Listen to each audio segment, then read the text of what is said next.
নমস্কার বন্ধুরা, আপনাদেরকে স্বাগত আমার এই চ্যানেল সিম্পলি সঞ্চিতায়। আমার চ্যানেলের নতুন এবং পুরনো সমস্ত বন্ধুদেরকে স্বাগত আমার এই চ্যানেলে। যারা আমার চ্যানেলে নতুন বন্ধু, তাদের কাছে আমার রিকোয়েস্ট, যদি আপনাদের আমার এই চ্যানেলটি ভালো লেগে থাকে তো প্লিজ লাইক, শেয়ার, সাবস্ক্রাইব করার রিকোয়েস্ট রইল। পশ্চিমবঙ্গের এক ব্রাহ্মণ পরিবারে জন্মগ্রহণ করেন ঠাকুর শ্রী শ্রী রামকৃষ্ণ পরমহংসদেব 18ই ফেব্রুয়ারি 1836 খ্রিস্টাব্দে কামারপুকুর জেলায়। তার পিতা ক্ষুদিরাম চট্টোপাধ্যায় ও মাতা চন্দ্রামণি দেবী। বাল্যকালে তিনি গদাধর চট্টোপাধ্যায় নামে পরিচিত ছিলেন। গদাধর একটু বড় হওয়ার পর তার দাদার সঙ্গে রানী রাসমণির প্রতিষ্ঠিত মন্দির দক্ষিণেশ্বর কালীবাড়িতে আসেন এবং সেখানে তিনি মা ভবতারিণীর সাধনা করেন। মা ভবতারিণীর দেখা পান। ঠাকুর শ্রী শ্রী রামকৃষ্ণ পরমহংসদেব হিন্দু, ইসলাম ও খ্রিস্টান এই তিন ধর্মেই সাধনা করেছিলেন। এই তিন ধর্মের সাধনায় তিনি যত মত তত পথ এই উপলব্ধি করেছিলেন। ঠাকুরের গুরুরা হলেন তোতাপরী, ভৈরবী ব্রাহ্মণী মা প্রমুখ। রামকৃষ্ণ পরমহংসদেবের সহধর্মিণী এবং সাধন সঙ্গিনী ছিলেন শ্রী শ্রী মা সারদা দেবী। 16ই আগস্ট 1886 খ্রিস্টাব্দে ঠাকুর দেহ রেখেছিলেন। তখন তার বয়স হয়েছিল 50 বছর। ঠাকুরের শিষ্যদের মধ্যে স্বামী বিবেকানন্দের নাম আমরা সবাই জানি। সেই আমাদের প্রাণের ঠাকুর শ্রী শ্রী রামকৃষ্ণ পরমহংসদেবের সংসারীদের প্রতি কিছু অভয় বাণী আমি এখন আপনাদের সঙ্গে পাঠ করছি। শ্রীমকথিত শ্রী শ্রী রামকৃষ্ণ কথামৃতের ঠাকুরের সংসারীদের প্রতি কিছু অভয় বাণী, যা আজকে আমরা জেনে নেব।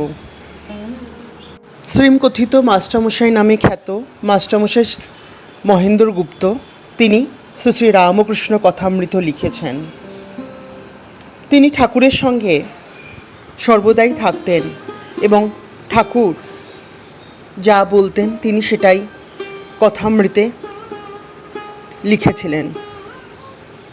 আমাদের ঠাকুর সংসারীদের প্রতি কিছু অভয় বাণী দিয়েছিলেন। সেই বাণীরই কিছু আমি আজকে আপনাদের সঙ্গে পাঠ করছি। ঠাকুর শ্রী রামকৃষ্ণ বিভিন্ন সময় সংসারীদের উদ্দেশ্যে নানা অমূল্য উপদেশ বিতরণ করেছেন। ঠাকুরের শ্রীমুখ নিঃসৃত সেই সব অমৃত বাণী পবিত্র মূল্য গ্রন্থ শ্রীমকথিত শ্রী শ্রী রামকৃষ্ণ কথামৃততে সংরক্ষিত আছে।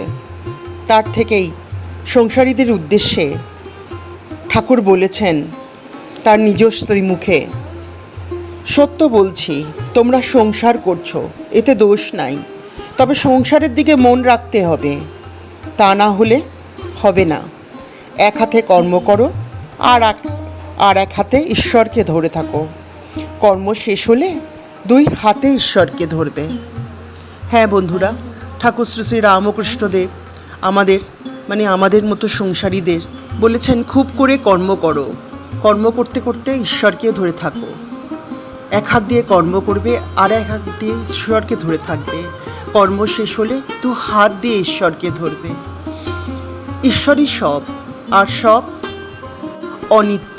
ঈশ্বরই সত্য, আর সব মিথ্যে। তাই ঈশ্বরকে দু হাত দিয়ে ধরবে। ঈশ্বরই গতি। ঈশ্বরের পাদপদ্মে নিজের মনটাকে সঁপে দেবে। এইভাবে ঠাকুর আমাদের মতো সংসারী ভক্তদের ঈশ্বরকে ধরে থাকতে বলেছেন, যাতে আমাদের উদ্ধার হয়। ঠাকুর বলেছেন ভক্তির উপায়। মাস্টারমশাই শ্রী মহেন্দ্র গুপ্ত, যিনি শ্রী শ্রী রামকৃষ্ণ কথামৃত লিখেছেন, তিনি একদিন ঠাকুরকে বলছেন, ঈশ্বরে কি করে মন হয়? শ্রী রামকৃষ্ণ তার উত্তরে বলছেন, ঈশ্বরের নাম, গুণ, গান সর্বদা করতে হয়। আর সৎসঙ্গ, ঈশ্বরের ভক্ত বা সাধু এদের কাছে মাঝে মাঝে যেতে হয়। সংসারের ভিতর ও বিষয় কাজের ভিতর রাত দিন থাকলে ঈশ্বরে মন হয় না। মাঝে মাঝে নির্জনে গিয়ে তাদের চিন্তা করা বড় দরকার।